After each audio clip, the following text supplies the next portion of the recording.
Bonjour, un dimanche spécial, comme cela se produit de temps en temps. Ce dimanche, nous fêterons les saints Pierre et Paul. C'est une solennité, c'est-à-dire une fête importante. Lorsque le 29 juin tombe un dimanche, la fête de Pierre et Paul prend le pas sur la liturgie ordinaire. Donc cette année, nous n'aurons pas de 13e dimanche du temps ordinaire. Saint Pierre et Saint Paul sont deux saints particulièrement importants. On dit souvent que ce sont les piliers de l'Église ou les colonnes de l'Église. C'est l'action de ces deux apôtres qui est à l'origine des premières communautés de chrétiens, donc à l'origine de l'Église tout entière.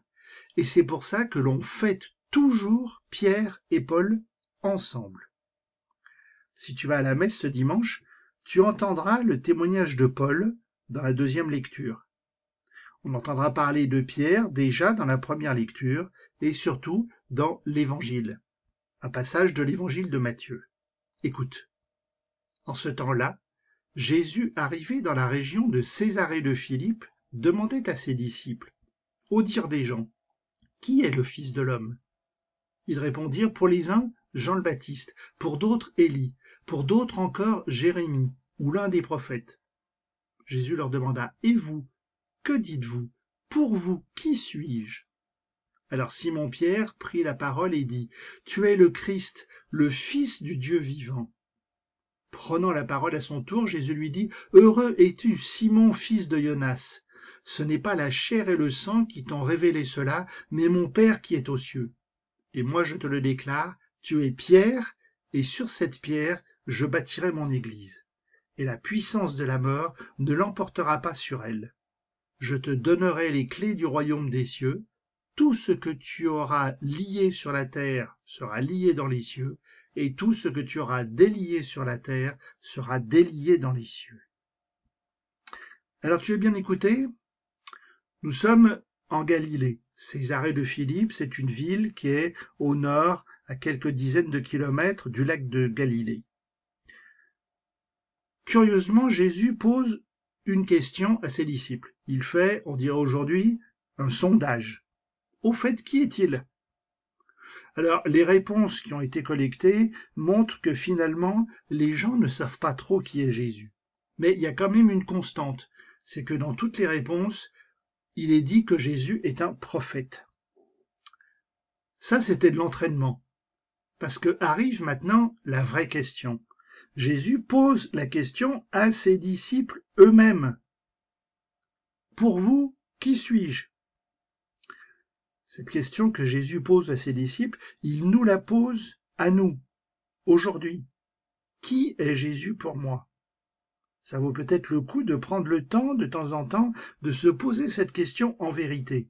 Au fait, qui est Jésus pour moi ? Que représente-t-il dans ma vie aujourd'hui ?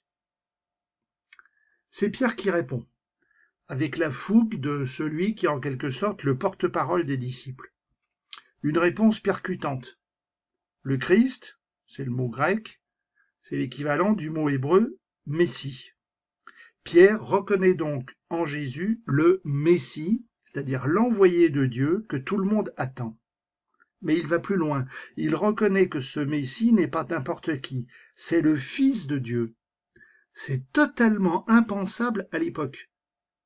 D'ailleurs, lors de son procès, on reprochera à Jésus qu'il se dise Fils de Dieu. On dira qu'il blasphème, c'est-à-dire qu'il dit des paroles contre Dieu. Cette réponse de Pierre, c'est la bonne réponse, bien sûr, nous en sommes sûrs aujourd'hui. Mais cette réponse, ce n'est pas une réponse humaine. Elle a été inspirée par Dieu.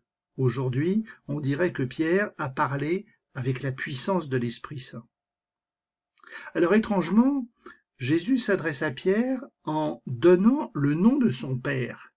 Jonas, à ma connaissance, c'est le seul endroit de l'Évangile où on entend ce nom. Jonas en hébreu, ça veut dire « Dieu a fait grâce ».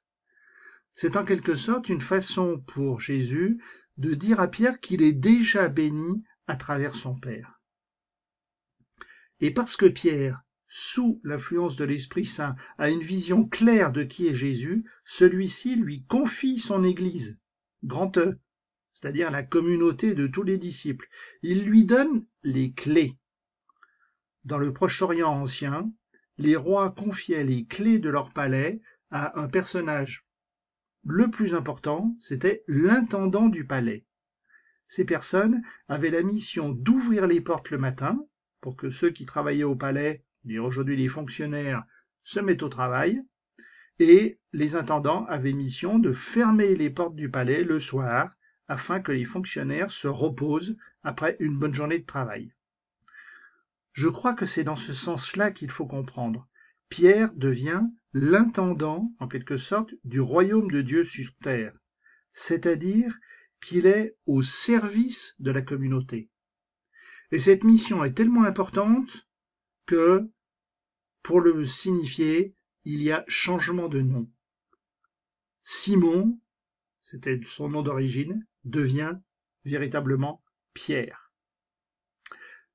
Alors, cette mission d'intendant, cette mission de service, c'est important parce que, tu le sais peut-être, les successeurs de Pierre, ce sont tous les évêques de Rome qui se sont succédés au fil du temps, ceux que l'on appelle les papes. La mission première du pape est donc d'être l'intendant de toute la communauté chrétienne du monde entier. Saint Pierre, tu as accepté la mission d'être responsable de l'Église, sans trop savoir de quoi il était question. Saint Paul, tu as été converti par le Christ et tu as complètement bouleversé ta vie pour devenir disciple de Jésus. Saint Pierre, Saint Paul, transmettez mes prières au Seigneur. Que grandisse ma foi en Jésus, jour après jour, que l'Esprit Saint m'aide à témoigner sans cesse de l'amour sans limite de Jésus le Christ pour chacun de nous. Amen.